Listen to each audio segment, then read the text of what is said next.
Listen, if I come across your phone, just know I might put you on to some good-ass anime. Started with this one right here. Came across this anime a couple days ago, and I want to see what you guys think about it. So let's check it out. 勇者様。これぞ奇跡。どうかこのレイゼヘルを。人々を苦しめる魔王の存在は俺だって許せない。私の力が役立つ。我が国の平和のために力を貸してくれないか。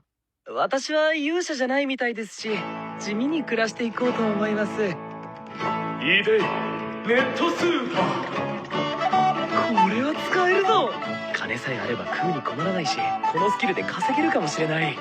人間よ、気に入った。お主と契約してやろう。スライム。肉を多めにしてくれ。多くって食えるのか？っていうか食っていいのか？